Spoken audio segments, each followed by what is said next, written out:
Dans cette vidéo, nous allons parler de comment protéger sa vie privée en ligne et de mieux se protéger des cyberattaques. Avec l'augmentation de l'utilisation d'Internet, il est devenu plus important que jamais de savoir comment naviguer en toute sécurité sur Internet. Nous allons vous montrer comment vous pouvez renforcer votre sécurité en ligne et protéger vos informations personnelles contre les menaces en ligne. Alors, salut à tous et restez avec nous pour découvrir des astuces simples et pratiques pour naviguer en toute sécurité sur le web.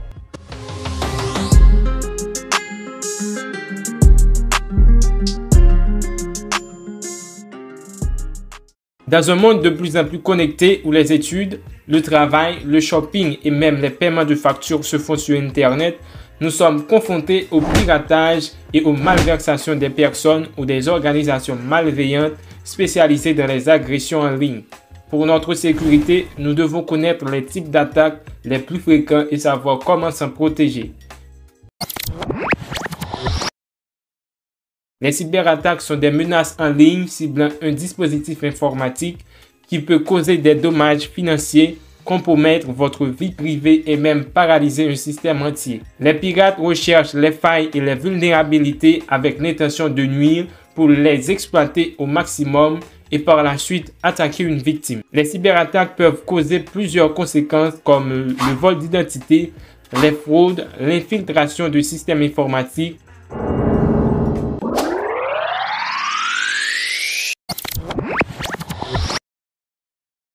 les formes de cyberattaques les plus fréquentes sont: le virus est un programme malveillant provenant d'un site web ou d'un stockage externe comme une carte mémoire ou une clé USB. Ce virus va s'associer à un logiciel sur votre ordinateur afin de s'ouvrir en même temps pour provoquer des dégâts et même arrêter complètement l'ordinateur infecté. Le hoax est un mot anglais qui signifie canular. C'est une fausse information qui circule en masse sur les réseaux sociaux ou par email. Par exemple, si vous avez reçu un message vous disant « Félicitations, vous avez gagné 500 000 $. C'est un hoax. Ces fausses informations ont pour but de créer des sentiments d'inquiétude, d'indignation ou l'approbation de la population sur un sujet quelconque, ou de dégrader la réputation de quelqu'un. Le phishing, c'est la cyberarnaque la plus répandue. Elle représente 65% des incidents déclarés. Elle consiste à la récupération des coordonnées personnelles ou bancaires via des emails ou des institutions publiques. Le spyware est presque identique au virus. Il peut s'installer sur le smartphone de la victime en utilisant une application installée sur un magasin d'applications. Il demande ensuite les autorisations d'accès aux services d'Android. La victime accepte, puis le spyware fait des captures d'écran et les envoie au hacker. Le hacker obtient toutes les informations voulues et peut même verrouiller l'accès au téléphone pour empêcher toute défense. Le sniffing, lui, fait une analyse des réseaux Wi-Fi afin de pénétrer de force et déstocker des informations sensibles, telles que les identifiants, les mots de passe, en utilisant un faux réseau Internet que le hacker crée avec un nom ressemblant au vrai nom du Wi-Fi. Mais ce Wi-Fi est directement contrôlé par le hacker pour écouter ou récupérer des informations transmises par tous ceux qui l'utilisent.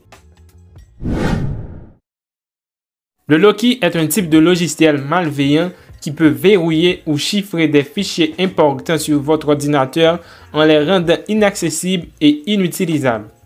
Les hackers promettent de donner une clé de déchiffrement du logiciel malveillant qu'ils sont les seuls à posséder et retiennent les fichiers en otage pour exiger le paiement d'une rançon. Ce logiciel malveillant peut venir d'un email de paiement imminent ou d'un gain important, comme je l'ai mentionné tout à l'heure. Il contient une pièce jointe malveillante qui l'installe sur votre ordinateur. Maintenant, voici les mesures à prendre pour mieux assurer sa protection en ligne. La première, les mots de passe. Utilisez des mots de passe différents pour chaque site que vous vous inscrivez et utilisez des mots de passe un peu complexes. Oubliez les mots de passe simples comme bonjour, décembre, Paul, etc. Utilisez ceux qui sont un peu difficiles à deviner. Je ne vais pas vous dire quel mot de passe à utiliser parce que ça dépend de vous en réalité. Mais assurez-vous de mettre des combinaisons de lettres, de chiffres, des caractères spéciaux, utilisez des majuscules et aussi des minuscules. Et surtout, il ne faut jamais les oublier. Deuxièmement, les mises à jour. Lorsque votre ordinateur ou votre téléphone vous demande de faire les mises à jour de vos logiciels, s'il vous plaît, faites-le. Ça permet de corriger les failles et d'améliorer la sécurité des logiciels. Troisièmement, les sites et les téléchargements. Soyez vigilants.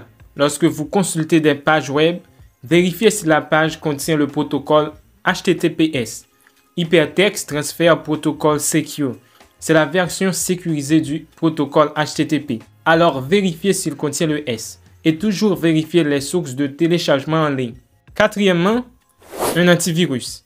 Installez un bon antivirus qui vous permettra d'identifier et d'effacer les logiciels malveillants. Et n'oubliez pas de les mettre à jour lorsque c'est nécessaire. Prenez donc cette habitude d'utiliser des stockages externes à votre ordinateur pour garder une copie de tous vos fichiers et qui pourra être hors de portée des pirates. Faites très attention aux autorisations de certaines applications douteuses sur votre téléphone ou sur votre ordinateur car certaines donnent accès à vos données personnelles. Donc, pour récapituler, vous devez prendre cette habitude d'utiliser des mots de passe complexes et différents pour chaque site. Ne téléchargez pas les pièces jointes provenant des sources douteuses. N'ouvrez pas les emails des expéditeurs que vous ne connaissez pas ou qui paraissent douteux. N'envoyez jamais à quelqu'un vos coordonnées bancaires ou un mot de passe quelconque qui pourrait lui donner accès à des informations personnelles. Utilisez un bon antivirus et faites les mises à jour de vos logiciels quand c'est nécessaire. La vidéo est à présent terminée. Si vous avez aimé, n'hésitez pas de nous lâcher un petit pouce et de vous abonner si ce n'est pas encore fait. On se retrouve très prochainement pour une nouvelle vidéo. À bientôt.